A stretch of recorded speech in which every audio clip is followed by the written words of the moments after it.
I got my degree in history. Congratulations, I don't know you, but I'm proud of you and inspired. Good luck, and here's a virtual hug. Congrats. That's what my BA is in too. 13 years next month. We went to the same uni. Only about 6 years apart, ha ha ha. R. Unexpected blackface, but FR. Congratulations. Congratulations. I can't be the only one that has happened to, right? LHHJ. I think it's quite common. I've been diagnosed as hypersensitive, high IQ, potential, and hypervigilance. Sorry if those don't exist in English. This is the best translation I can know from French. Before finally getting an autism diagnosis.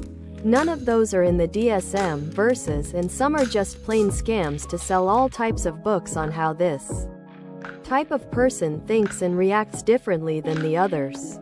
With all the vocabulary associated and everything. A psychiatrist told me that this is really common, and even more with women. It makes me really mad because this is just delaying diagnosis for a lot of people. I have been diagnosed with ASD at 22, but if the doctor actually listened to my concerns, I could have been diagnosed in middle school.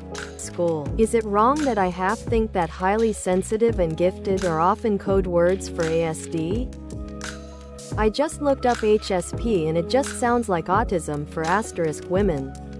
I'm sure there's more nuance there that I'm not seeing, but it really does just read as how most AFAB people present autism. Highly sensitive person isn't even a real diagnosis.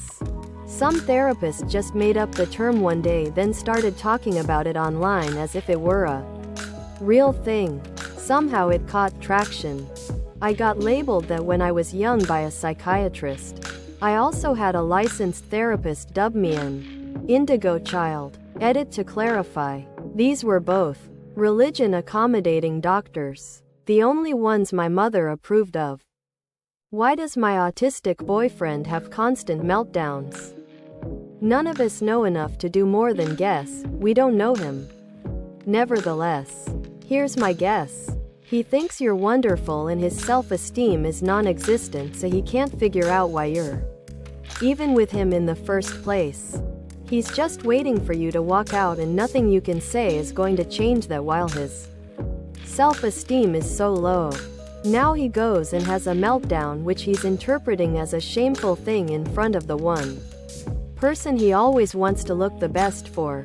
Shame spiral. Then you ask, practically beg him to tell you what's going on, but he's in a meltdown and has lost E4 executive functioning, so he can do nothing but fail you. Cue more shame. Less executive functioning. Possibly reaching a point of self-harm. Something to keep in mind is that people on the spectrum are bombarded with constant subtle cultural messages their entire lives that tell them they're not good enough, broken, defective, weird. Until they spend a lot of time and effort developing both their awareness of that messaging and figuring out coping skills to offset the messaging. Depression and anxiety are going to feel overwhelming most of the time. You as one single person in your boyfriend's life sadly do not have the power to override years of cultural toxicity and ableism. You can help in little ways, but you can't solve that problem for him.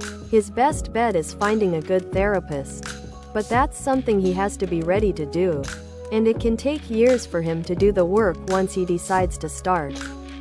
Many of us suffer from alexithymia, the inability to identify our own emotions. He may not be able to determine the source of the emotions driving his meltdowns. I used to have meltdowns at Walmart or school because it's too overstimulating. I'm trying to come to terms with I may be lower functioning than I thought. Also figuring it out. Thank you for sharing. I too can function highly, but it comes at a huge cost and requires an inordinate amount of masking. Burnout is inevitable. These levels are constructs of high versus low functioning or such BS. There are some situations I do so well in, and some I really can't handle. And some I can normally handle, but if I'm stressed I just completely fall apart. It's not as clear-cut as level 1 and level 2, and that's part of the struggle in the first place. It's okay to accept extra help. And I'm glad you're getting it. It's okay. You are going to get through this. I can't take care of myself and I was raised the same way. Even now, my mom is forcing me to do stuff that I know I can't, like cooking a full Thanksgiving meal for the house by myself. I can't keep things together in school or at home. It's hard to be an adult and alone. I'm not even physically alone. But I don't have anyone helping me, anyone to take care of me. I don't relate to LSN people that much. But I am still read as LSN because I can talk and do some things. I relate a lot more to level 2 people. But the people around me don't take me and my suffering seriously. Yea, I'm considered intelligent and articulate by many in my life. But my mental health battles put me in a pretty low functioning state a lot of the time.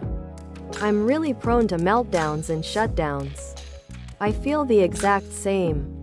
I was diagnosed with Asperger's when I was 15. I'm 32 now, so what would now be considered level 1 autism.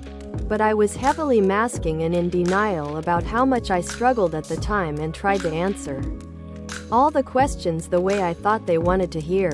So I think I want a new evaluation now that I'm able to be honest about my actual struggles. But I also am highly successful. I have my own house, a job, I'm getting straight A's in college. I am married, I have hobbies and friends. But the only reason I'm able to do anything is because my spouse is my full-time caretaker.